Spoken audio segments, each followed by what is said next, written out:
Hi, it's Joe, and what you're about to hear is a sample of an episode from a new podcast created.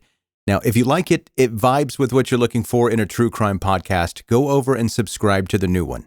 You can find links for it in the episode notes here, or you can just search for True Crime Blueprint. I'll be releasing weekly episodes there, full deep dives, no 10-minute restriction. So again, if you like this new podcast, it's very important that you search for and go to True Crime Blueprint and follow, subscribe to the new podcast.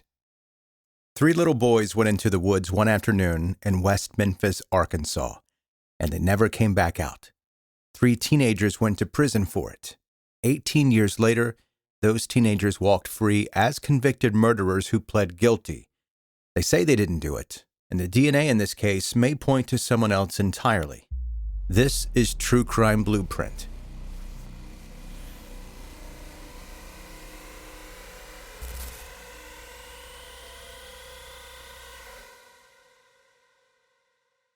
All right, let's start at the very beginning of this, because if you don't understand where this happened and what the place felt like in 1993, the rest of the story is going to make almost no sense. West Memphis, Arkansas sits right on the western bank of the Mississippi River, staring right across the water at Memphis, Tennessee. And in 1993, it was a working-class Delta town with a poverty rate that was significantly higher than the national average. A lot of families were renting. A lot of people were living in trailer parks. The jobs that existed were mostly labor jobs, and the social structure of the community was what I'd call pretty rigid. There was this version of normal that got enforced quietly and consistently, and if you fell outside of it, people noticed, and they talked. I want you to keep that in your mind as we go forward with this. Now, the other thing you need to understand is the cultural moment, and this is really important. In the early 1980s, something started happening across the United States that historians and psychologists now call the Satanic Panic. Starting roughly around 1983 and running through most of the 1990s, there was this enormous, widespread fear about secret satanic cults operating in America.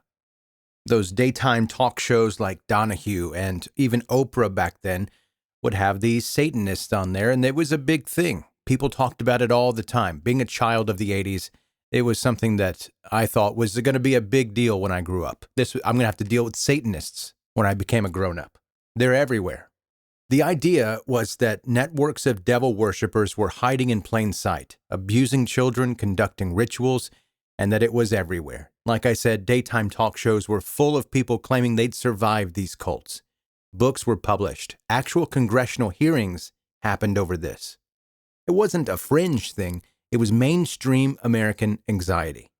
And a huge part of this was fueled by the rise of fundamentalist Christianity in American political life. There was a very literal belief in the active presence of evil in the world, and that evil had a specific aesthetic. Heavy metal music, black clothing, Dungeons and Dragons, horror movies.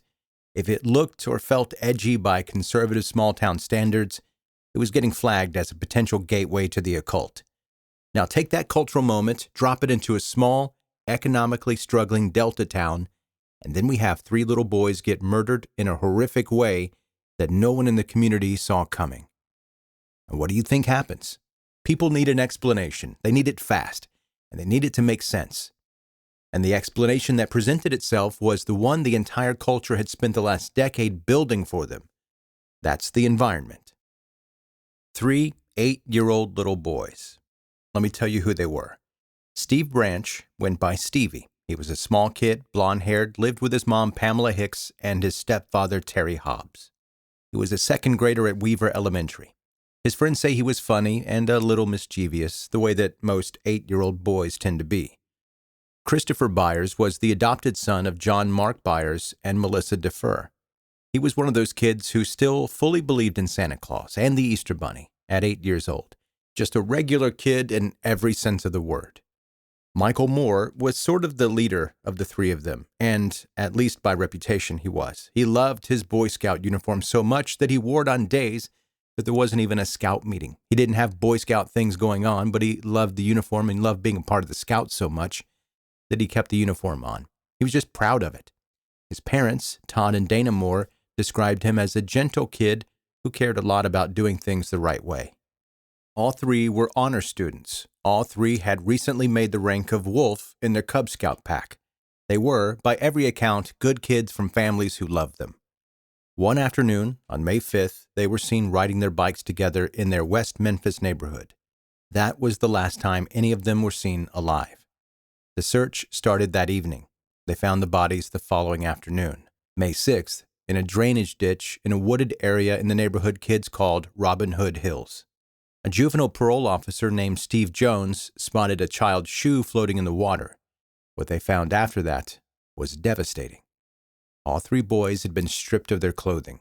They were hogtied, their wrists bound to their ankles with their own shoelaces. All three showed signs of severe head trauma. The medical examiner determined that drowning was the actual cause of death, but the injuries before that were extensive and brutal. And Christopher Byers had additional injuries, including what the original autopsy described as genital mutilation, which the medical examiner interpreted as having been done with a knife. That one detail, lit a fuse. Within days of the murder, the chief inspector of the West Memphis Police Department, Gary Gitchell, publicly announced that cult activity was a primary theory in the case.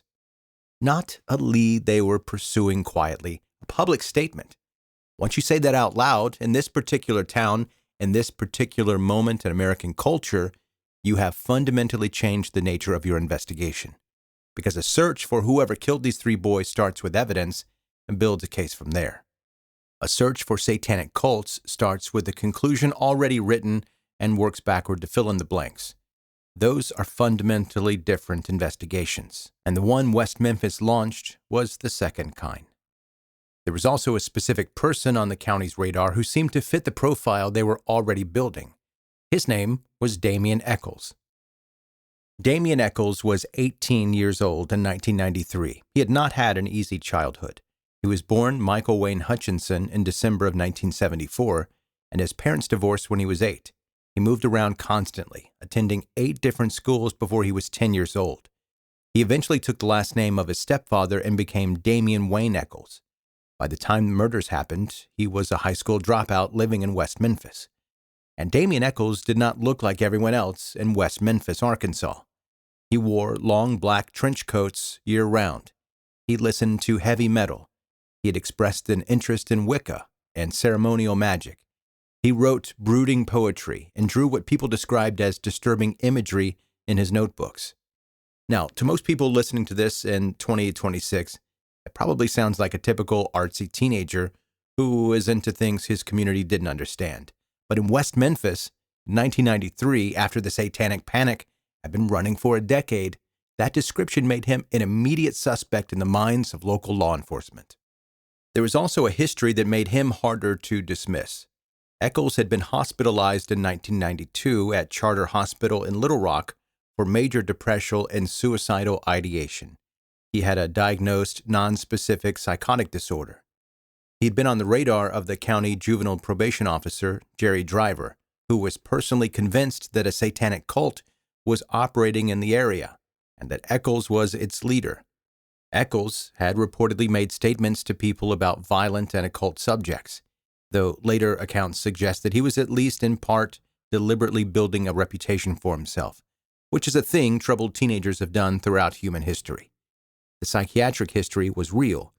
The instability was real. Whether any of it had anything to do with the murders of those 3 8-year-old boys is a different question. The police also had 2 other suspects alongside Damien. They built a theory around 3 people, and the other 2 were 16-year-old Jason Baldwin and 17-year-old Jesse Miskelly Jr. Jason Baldwin was Damien's best friend. Baldwin had a much lower profile around town. By most accounts, he was actually a pretty decent student, not overtly involved in any occult practices, and described by people who knew him as a pretty normal teenager who happened to be close friends with someone unusual. His alibi for the evening of May 5th was that he'd been cutting his uncle's lawn. Investigators largely set that aside. Jesse Miskelly Jr. was more peripheral connection. He knew Damien and Jason, but wasn't particularly close with either of them. He worked odd jobs, did carpentry, and babysat occasionally for a local woman named Vicki Hutchinson. He had a measured IQ of 72. which puts him on the borderline of intellectual disability. He was 17, he was eager to please authority figures, and navigating a police interrogation requires a kind of self-protective awareness that he just didn't have. He was the one they got to first. On June 3rd, 1993, Jesse Miskelly Jr. was brought in for questioning. He was there for about 12 hours. His parents weren't present.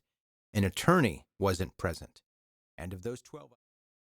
All right, what'd you think? It's a bit different than regular 10-minute murder episodes. I didn't want to create a new podcast that was simply a 10-minute murder, but longer. So this one's still me and my vibe.